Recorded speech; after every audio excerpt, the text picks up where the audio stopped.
जो अपनी कर्ज मुक्ति के लिए गणेश जी के 1.25 लाख मंत्रों का जाप करने के लिए बोला था, तो क्या उसे खुद करना है या किसी पुरोहित से भी करवा सकते हैं? देखिए, स्वयं कर सके तो अति उत्तम है। अपने से आप काज महाकाज। जो कार्य हम स्वयं करते हैं, उसका कोई मुकाबला नहीं होता, क्योंकि उसमें आपकी उसकी जो क्वालिटी है, उसका जो पूरा एक आयाम है, उसका जो पूरा एक उद्देश्य है, उसकी जो पूरी की पूरी गुणवत्ता है, वो आपके नियंत्रण में होती है, आपके भाव में होती है, आपके अधीन होती है, और उसमें फिर कभी आपको बहुत सारे रिग्रेट नहीं होते। लेकिन अगर आप ना कर सकें, तो किसी योग्य पुरोहित से भी करा सकते हैं, अगर कोई ठीक से करना चाहें और कर दें, और उस संकल्प को अपना आपके पूरा ठीक से हो पाए, तो आप वहाँ भी कर सकते हैं। लेकिन धीरे-धीरे आप अपने वकील अगर स्वयं बन सकेंगे, तो ज़्यादा अच्छे अनुभव होंगे आपको, और आपको बहुत बेहतर भी लगेगा। बहुत बार हम अपना जो हमारा पल्ला है, पल्ला समझते हैं? जैसे कुर्ते का पल्ला हुआ, या हमारा दामन हुआ, या हमारा एक जो हमारी माताएँ-बहनें जो एक चुनरी ओढ़ती हैं या एक साड़ी पहनती हैं, उसका जो एक हिस्सा होता है, उसको पल्ला बोलते हैं। बहुत बार हम अपने पल्ले में, अपने आगोश में, अपनी गोद में कोयले, कंकड़, पत्थर, मिट्टी इतनी भर लेते हैं कि हीरो को रखने की जगह ही नहीं मिलती।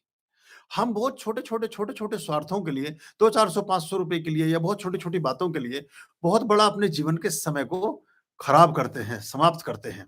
अगर हम ये समझ सकें कि ये जीवन हमारा मूल्यवान है, और इस जीवन को हमें कैसे जीना है, तो बहुत सी चीज़ें बेहतर हो सकती हैं।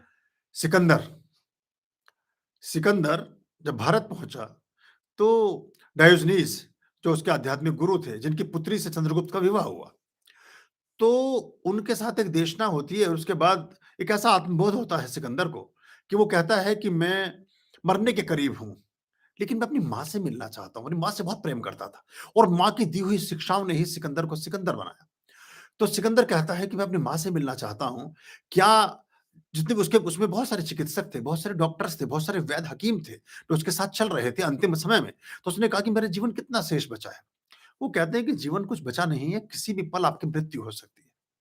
किसी भी क्षण आप मर सकते हैं। वो कहते, क्या तुम मुझे थोड़ी देर के लिए भी नहीं ज़िंदा रख पाओगे? क्या थोड़ी देर के लिए भी मैं नहीं जी सकूँगा क्या?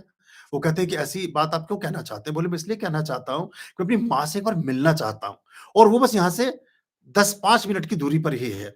अगर मुझे 5-10 मिनट भी आप जिला सकें, तो मैं उसके दर्शन कर लूँगा, और मैं अपनी बात जो उसे कहनी है वो मैं कहूँगा। वो कहते हैं कि हम मृत्यु का को एक पल का इंतज़ार भी नहीं करा सकते। आपकी मृत्यु को एक घड़ी के लिए भी नहीं टाल नहीं सकते। आपका जो जीवन है, उसको हम बढ़ाने की हमारे हाथ में कोई सामर्थ्य नहीं है। अगर आपने मरना है, तो आप मरेंगे ही, हम आपका एक पल भी आगे नहीं बढ़ा सकते। तो सिकंदर कहता है कि मैं आपको अगर अपना आधा राज्य दे दूँ, तो क्या ऐसा संभव है कि मैं कुछ पल और ज़िंदा रह सकूँ? तो कहते हैं आधा राज्य देने से भी नहीं। वो कहता, चलो मैं मर तो रहा ही हूँ, मैं अगर पूरा ही राज्य आपको दे दूँ, जितना भी मैंने दुनिया जीती है, इस पूरी दुनिया जीती हुई दुनिया को अगर आपको दे दूँ, तो क्या मुझे 5 मिनट आप और ज़िंदा रख सकेंगे कि मैं अपनी माँ से मिल लूँ, अपनी अंतिम इच्छा पूरी करूँ? वो कहते, तब भी हम ना कर सकेंगे। तो कहता है, फिर मैंने नाहक समय व्यर्थ किया। मैंने जो पूरी दुनिया जीती, मैंने जो पूरा संसार जीता, जो पूरा संसार अर्जित किया, इसको जीत कर मैंने पूरी जीवन अपना व्यर्थ किया। जो मेरी साँसें थी, वो साँसें मैंने व्यर्थ गँवाई। जो मैं अब साँस 5 मिनट के लिए भी ना ले सका, तो पूरे राज्य का उसके सामने कोई मूल्य नहीं। पूरा राज्य देने के बाद भी अगर मेरी 5 मिनट की साँसें मुझे ना मिल सकती हों, तो मैंने अपनी कितनी सारी साँसें ऐसे व्यर्थ ही गँवा दी। और फिर वो कहता है कि मेरी एक विल लिखी जाए, मेरी एक वसीयत लिखी जाए कि मेरे दोनों हाथ ताबूत के बाहर लटका दिया जाए। तो उसके धर्माधिकारी हैं, उसके एडवाइज़र्स हैं, वो कहते हैं ये कोई परंपरा का हिस्सा नहीं है। ऐसे कोई कभी मरता नहीं है, और दोनों हाथ ताबूत के बाहर या उसकी अर्थी के बाहर लटकते हुए शोभामान नहीं होंगे। वो कहता है कि मैं शोभामान हूँ कि ना हूँ, लेकिन दुनिया ये देखे कि जिस सिकंदर ने अपनी सारी साँसें, अपना पूरा जीवन इस व्यर्थ की दुनिया को जीतने में, और इतनी अपार संपदा, इतनी धन-दौलत और इतने घोड़े, गाड़ी, बंगले, इतनी दुनिया भर की चीज़ें इकट्ठी करने में, अर्जित क करने में व्यर्थ कर दी, उसका मूल्य 5 मिनट की ज़िंदगी भी नहीं है। तो पूरा जीवन ही मैंने व्यर्थ कर दिया अपना, जो इतना मूल्यवान था, जिसमें मैं बहुत सारे अच्छे कार्य कर सकता था, तो मैंने बेकार के कार्यों को इकट्ठा करने में अपना जीवन व्यर्थ गँवाया।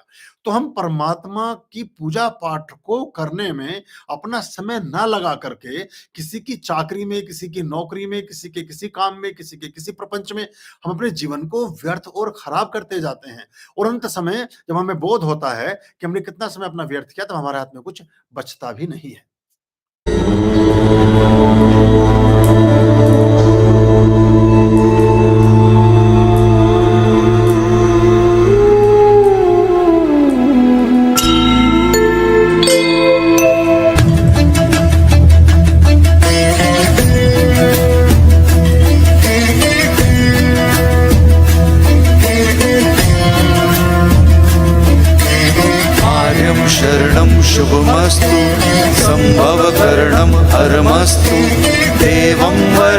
कर्मस्तु पापं चरणं परमस्तु